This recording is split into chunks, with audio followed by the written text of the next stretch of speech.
तो मैं कुछ पूछना चाह रहा हूँ आपसे, आपकी एजुकेशन के बारे में, बिकॉज लोग आपसे इम्प्रेस हैं आपके बोलने के तरीके से, आपकी इंग्लिश से, आपके हिंदी से, और साथ में जो आपने लाइफ में अचीव किया। कई सारी स्टार्टअप्स के पार्ट रहे, कई सारी कंपनीज में आपने टेक्निकली काफी बड़ी जिम्मेदारी उठाई है। ये सब करने में आपकी जो इनिशियल स्कूल लर्निंग थी, कॉलेज की लर्निंग थी, उसका क्या रोल रहा और क्या आपने एजुकेशन में किया, थोड़ा सा लोगों को बताइए। मेरी तो सब एजुकेशन एज सच कोई फैंसी एजुकेशन नहीं थी। मैं स्टेट बोर्ड से आता हूँ, राजस्थान बोर्ड से, जहाँ पे आप हिंदी भी पढ़ते हो, संस्कृत भी पढ़ते हो। इंग्लिश की किताबें कई बार टाइम पे छपती ही नहीं थी उस टाइम पे, तो आपको हिंदी किताबों से ही पढ़ना पड़ता है। तो एज सच कोई मैं कोई हाई फाई बैकग्राउंड से नहीं हूँ। और कॉलेज भी, हालांकि मेरी AIEEE रैंक काफी अच्छी थी, मेरे पापा को अभी भी याद है एग्जैक्ट रैंक। बट उस रैंक के साथ प्रॉब्लम ये थी कि आपको राजस्थान के बाहर का कॉलेज लेना पड़ेगा। और डैड ने बोल दिया था कि यार देखो इतना फाइनेंशियल नहीं है हमारे पास में, और हमारे पास ऑलमोस्ट जीरो था।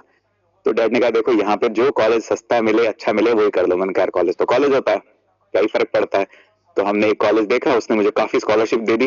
उन्होंने कहा, मैं स्कॉलरशिप वगैरह क्या, बोले फ्री में पढ़ाएंगे। मैं बस तुम ही बेस्ट हो। तो उन्होंने मुझे फ्री में पढ़ाया, फर्स्ट ईयर सेकंड ईयर भी ऑलमोस्ट तकरीबन फ्री ही पढ़ाया उन्होंने मेरे को। और घर से जाते थे बस बाइक लेके और आ जाते थे। तो यही इंजीनियरिंग थी, उन्होंने कहा जो ब्रांच लेनी है ले लो, क्योंकि AIEEE रैंक अच्छी थी। तो मैंने सर से पूछा कि सर यार कौन सी बढ़िया होती है, ब्रांच व्रांच ये सब होता है क्या? बोले कि देखो अगर 11th की फिजिक्स वगैरह अच्छी लगती है तो मैकेनिकल ले लो, और 12th की फिजिक्स वगैरह अच्छी लगती है तो इलेक्ट्रॉनिक्स ले लो। मैंने कहा ठीक है, तो फिर इलेक्ट्रॉनिक्स ही ले लेते, 11th में तो क्या समझ में आता है किसी को भी। तो हमने इलेक्ट्रॉनिक्स ले ली। और उसके बाद फिर लगा कि यार ये तो ठीक चीज नहीं करी हमने, क्योंकि इतना सर्किट वर्किट, मतलब अच्छा है सर्किट भी, बट वो ये पैसे ज्यादा लगते थे सर। एक सर्किट बोर्ड खराब हुआ, एक PCB खराब हुआ, फिर जाके लेके आओ, फिर महंगा ये वो, तो प्रोजेक्ट्स बनाने में इनमें बहुत दिक्कत होती थी। तब मुझे कंप्यूटर्स में इंटरेस्ट आ गया, तो हम कंप्यूटर्स में निकल गए। और उसके बाद फिर अर्ली ऑन स्टेज में अच्छा ये रहा कि मैंने काम करना शुरू कर दिया। मैं कई कंपनियों के अंदर मैंने काम किया। जैसे एक कंपनी थी, वहां पे मैं साइबर सिक्योरिटी की ट्रेनिंग्स लेता था। वहां से मुझे बहुत पॉलिशिंग मिली, क्योंकि कॉलेजेस के अंदर, कॉर्पोरेट्स के अंदर लेक्चर्स डिलीवर करने थे जो कि 8 आवर पर डे का होता था, और प्योर इंग्लिश में। अब जैसी टूटी फूटी जो बोलनी है वही बोलनी है। अब हम आते हैं स्टेट बोर्ड से, अब धीरे धीरे करके हो रहे पॉलिश। बट हाँ, उस दौरान मैंने बहुत किताबें पढ़ी कि यार कैसे कम्युनिकेशन को और एनहेंस किया जाए, स्टोरी टेलिंग क्या होती है।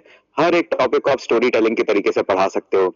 जो अच्छे ऑथर्स है वो किस तरह से बुक्स लिख रहे हैं, क्योंकि स्टोरी उनके पास भी वही है कि एक हीरो है, एक विलन है, उसको बचा रहा है, मार रहा है, इतनी होती है स्टोरी। बट सबके कहने का तरीका, उसको प्रेजेंट करने का तरीका, उसके अंदर वाइब्रेशंस कैसे डालते हैं वो लोग, वो फील कैसे डालते हैं, वो मैंने बहुत पढ़ी, और उसने मुझे बहुत हेल्प करा। फिर उसके बाद मेरे एक दोस्त ने, उस टाइम पे रिमोट जॉब वर्ड नहीं होता था, तो एक दोस्त ने मेरे को US के एक न्यूयॉर्क के स्टार्टअप में, वहां पे मेरे को काम दिलवाया था। और मैं जस्ट माइग्रेट कर रहा था पर्ल लैंग्वेज से पाइथन लैंग्वेज में। वहां उनका पाइथन का ही काम था, तो मैंने कहा चलो यार सीख ही लेंगे, कुछ नहीं सीख पाए तो कोई बात नहीं, यहाँ पे थोड़ी आ रहा है कोई डांटने। तो वहां से फिर मैंने काम स्टार्ट करा। फिर उसके बाद मैंने US के कुछ कॉलेजेस में लेक्चर सी काफी पढ़ाई मैंने। और वहां से मुझे बहुत डांट सुनने को मिली कि अगर आपको चाहिए तो इंग्लिश इंप्रूव करनी पड़ेगी, आपका एक्सेंट बहुत भी है। फिर मैंने एक्सेंट्स के बारे में पढ़ना शुरू करा कि हम एक छोटा छोटा वर्ड है ना, हमें लगता है कि हम इंडियन इंग्लिश में बोल रहे हैं, जबकि हम इंडियन इंग्लिश में नहीं बोलते हैं। आपकी जो नेटिव टंग है वो कहीं ना कहीं